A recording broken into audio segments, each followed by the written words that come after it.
शत्रु सुनते ही हमारे मस्तिष्क में किसी व्यक्ति का दृश्य सामने आने लगता है।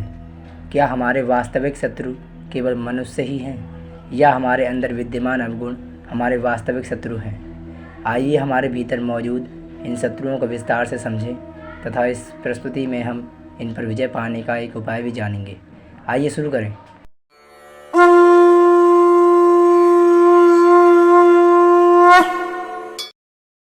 शास्त्रों में मनुष्य के अष्टरिपु बताए गए हैं: काम, क्रोध, लोभ, मोह, भय, आलस्य, मद और मात्सर्य। काम। सभी प्रकार की इच्छाएं काम कहलाती हैं। जब ये इच्छाएं हम पर हावी हो जाती हैं तब हम उनकी पूर्ति के लिए हत्या आदि भयंकर कृत्य करने से भी नहीं झिझकते। क्रोध। क्रोध के वश में आकर तो हम प्राय ऐसे कृत्य कर डालते हैं जिन पर हमें बाद में पछतावा भी होता है। लोभ। काम की जब पराकाष्ठा हो जाती है तब हम दूसरे की वस्तु का लोभ करने लगते हैं। इससे हम स्तेह अर्थात चोरी आदि अनेकों पाप कर बैठते हैं। मोह। वस्तुओं, परिजनों आदि से लगाव को मोह कहते हैं। इसका विस्तृत अर्थ है सत्य न जानना। जिस प्रकार हम मृत तृष्णा में कुछ को कुछ देखते हैं, वैसे ही मोह के कारण हम अपने को सिर्फ अपना शरीर मानते हैं और शरीर की आवश्यकताओं को पूर्ण करने में जीवन लगा देते हैं। मद। अभिमान करना मद है। इसके कारण हम क्रोध और मात्सर्य में अनेकों बार फंस जाते हैं। मात्सर्य। किसी का मुख या उसकी संपदा ना देख सकने का स्वभाव मात्सर्य कहलाता है। किसी को अच्छी दशा में देखकर जलना, ईर्ष्या करना आदि। भय। मनुष्य का सबसे बड़ा शत्रु भय है। विश्वास और विकास दोनों ही इससे कुंठित हो जाते हैं। भय मानसिक कमजोरी है। मन दुर्बल हो जाए तो शरीर भी दुर्बल हो जाता है। निर्भय मन स्वस्थ शरीर का आधार बनता है। इसलिए भय से मुक्त होना स्वस्थ जीवन का सरल मंत्र है। आलस्य।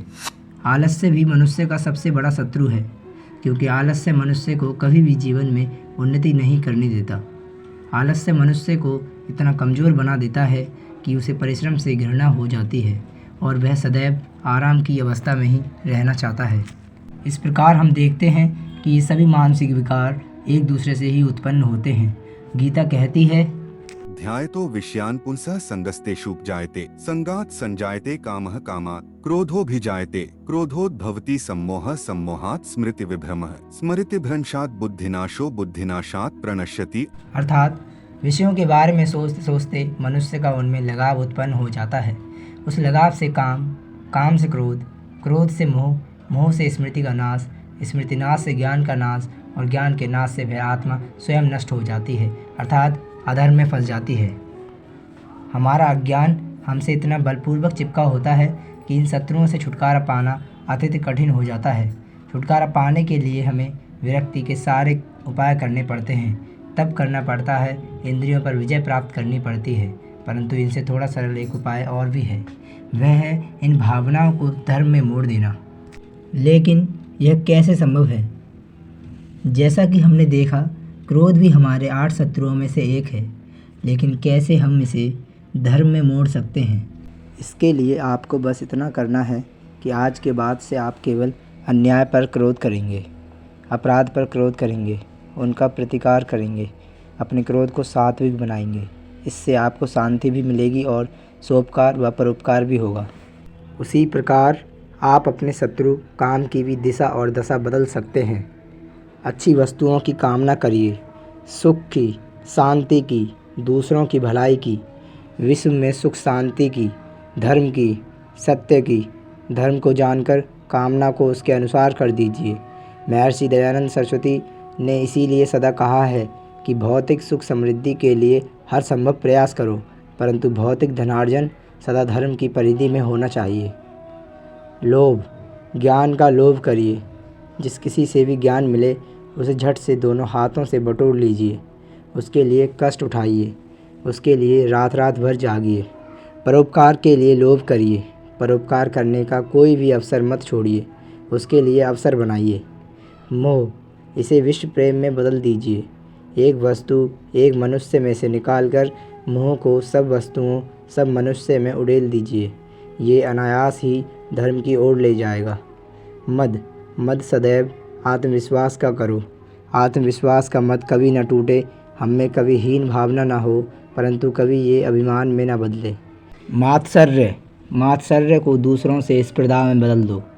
मैं अधिक अच्छा कार्य करूँगा, मैं और अधिक परिश्रम करूँगा। विचारों को इस प्रकार परिवर्तित कर देने से फल प्राप्ति में ईर्ष्या न रहकर स्वयं शिखर प्राप्त करने की इच्छा रह जाएगी। भय, जीवन में बाधाएं तो आएंगी, इनसे डरना क्यों। दुनिया में ऐसा कौन व्यक्ति है जिसे बाधाओं का सामना नहीं करना पड़ा। जीवन में प्रतिदिन कुछ ना कुछ बाधाएं व दिक्कतों का सामना करना ही पड़ता है। अगर डरना है तो अपयश से डरें, पाप से डरें, और किसी से डरने की ज़रूरत नहीं। आलस्य करना है तो दूसरों का बुरा करने में आलस्य कीजिए, दूसरों को कष्ट पहुंचाने में आलस्य कीजिए, अपराध करने में आलस्य कीजिए। आज इस प्रस्तुति के माध्यम से हमने जाना कि कैसे हम अपने अंदर मौजूद अवगुणों को बिना नष्ट किए केवल उनकी दिशा बदल देने से उनका असर नष्ट कर सकते हैं। इस प्रस्तुति के माध्यम से हमने जाना कि अगर हम चाहें तो अपने अवगुणों काम, क्रोध, लोभ, मोह इत्यादि की दिशा बदल कर इसे अपनी शक्ति बना सकते हैं। उसके लिए केवल हमें अपने अवगुणों को धर्म की दिशा दिखानी होगी। अगर आपको इस प्रस्तुति से लेस मात्र भी ज्ञान अर्जित हुआ हो तो सनातन शिक्षा चैनल को अवश्य सब्सक्राइब करें। धन्यवाद।